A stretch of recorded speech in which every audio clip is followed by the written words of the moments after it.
ಹೃದಯಾಘಾತಕ್ಕೂ ಮುನ್ನ ನೋವಿನ ಲಕ್ಷಣಗಳು ಹೇಗಿರ್ತವೆ? ಭುಜ ಮತ್ತು ತೋಳಿನಲ್ಲಿ ಕಂಡುಬರುವ ಯಾವ ಬಗೆಯ ನೋವು ಡೇಂಜರ್? ಹೃದಯಾಘಾತದ ಅಪಾಯ ಸೂಚಿಸುವ ಯಾವೆಲ್ಲ 6 ಲಕ್ಷಣಗಳನ್ನು ನಿರ್ಲಕ್ಷ್ಯ ಮಾಡಬಾರ್ದು ಅಂತಲೇ ತೋರಿಸ್ತೀವಿ ಈ ಸ್ಟೋರಿ ನೋಡಿ. ಹೃದಯಾಘಾತಕ್ಕೂ ಮುನ್ನ ಲಕ್ಷಣಗಳು ಹೇಗಿರುತ್ತವೆ? ಭುಜ ಹಾಗೂ ತೋಳಿನ ನೋವು ಕೂಡ ಡೇಂಜರ್. ಈ 6 ಲಕ್ಷಣಗಳು ಕಂಡ್ರೆ ನಿರ್ಲಕ್ಷ್ಯ ಬೇಡ, ಜಾಗ್ರತೆ. ಎದೆನೋವು ಹೃದಯಾಘಾತದ ಮುಖ್ಯ ಲಕ್ಷಣ. ಎದೆನೋವು ಹೊರತುಪಡಿಸಿಯೂ ಹೃದಯಾಘಾತಕ್ಕೆ ಕೆಲವು ರೋಗ ಲಕ್ಷಣಗಳಿವೆ. ಆರೋಗ್ಯದಲ್ಲಿ ಸಣ್ಣ ಪ್ರಮಾಣದಲ್ಲಿ ಏರುಪೇರು ಉಂಟಾದಾಗ ಅದನ್ನು ನಿರ್ಲಕ್ಷಿಸಿ ದೊಡ್ಡ ಅನಾಹುತ ಮಾಡಿಕೊಳ್ಳೋರೇ ಹೆಚ್ಚಿದ್ದಾರೆ. ಕೆಲವರಿಗೆ ಹೃದಯಾಘಾತದ ಲಕ್ಷಣಗಳನ್ನು ಸರಿಯಾಗಿ ಗುರುತಿಸೋದಕ್ಕೆ ಸಾಧ್ಯವಾಗಲ್ಲ. ಹೃದಯಾಘಾತಕ್ಕೆ ಸಂಬಂಧಿಸಿದ ರೋಗ ಲಕ್ಷಣಗಳ ಬಗ್ಗೆ ಹೇಳ್ತೀವಿ ನೋಡಿ. ಎದೆಯಲ್ಲಿ ಒತ್ತಡ, ಭಾರ, ಉರಿ ಅಥವಾ ನೋವು ಹೃದಯಾಘಾತದ ಸಾಮಾನ್ಯ ಲಕ್ಷಣ. ಇದಲ್ಲದೆ ತೋಳುಗಳು ಮತ್ತು ಭುಜಗಳಲ್ಲಿ ನೋವು ಇರುತ್ತೆ. ಅದು ಕೆಲವೊಮ್ಮೆ ದವಡೆಗೂ ಹರಡುತ್ತೆ.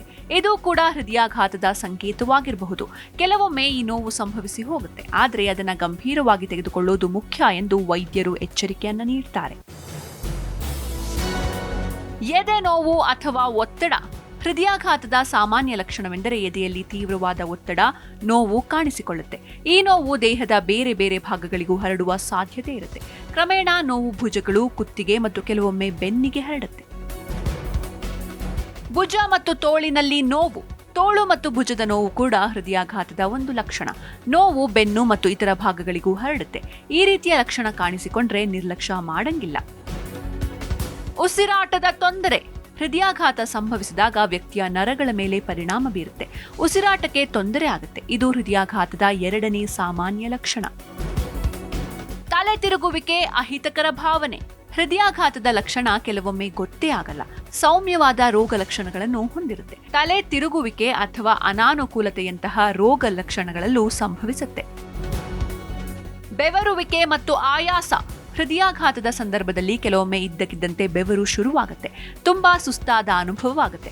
ಕೆಲವರು ನಡುಗಲು ಶುರು ಮಾಡ್ತಾರೆ. ಇದು ಕೂಡ ಹೃದಯಾಘಾತದ ಲಕ್ಷಣಗಳಾಗಿರಬಹುದು. ವಾಕರಿಕೆ ಮತ್ತು ವಾಂತಿಯಂತಹ ಭಾವನೆ. ಹೃದಯಾಘಾತದ ಸಂದರ್ಭದಲ್ಲಿ ಅನೇಕ ಬಾರಿ ವಾಕರಿಕೆ ಮತ್ತು ಸ್ವಲ್ಪ ವಾಂತಿ ಪ್ರಾರಂಭವಾಗುತ್ತೆ. ಕೆಲವರಿಗೆ ಹೊಟ್ಟೆ ನೋವಿನ ಸಮಸ್ಯೆಯೂ ಬರಬಹುದು. ಹೊಟ್ಟೆ ಮತ್ತು ಹೃದಯದ ನರಗಳ ನಡುವಿನ ಸಂಪರ್ಕವೇ ಇದಕ್ಕೆ ಕಾರಣ. ಹೃದಯದಲ್ಲಿ ಸಮಸ್ಯೆ ಉಂಟಾದಾಗ ಹೊಟ್ಟೆಯಲ್ಲಿ ಅಸ್ವಸ್ಥತೆ ಉಂಟಾಗುತ್ತೆ. ಈ ರೋಗ ಲಕ್ಷಣಗಳಲ್ಲಿ ಯಾವುದಾದರೂ ಒಂದು ಕಾಣಿಸಿಕೊಂಡ್ರೂ ಅದು ಹೃದಯಕ್ಕೆ ಸಂಬಂಧಿಸಿದ್ದಿರಬಹುದು. ವಿಳಂಬವಿಲ್ಲದೆ ವೈದ್ಯರನ್ನ ಸಂಪರ್ಕಿಸಿ. ಭಯ ಬೇಡ, ಜಾಗರೂಕತೆ ಇರಲಿ.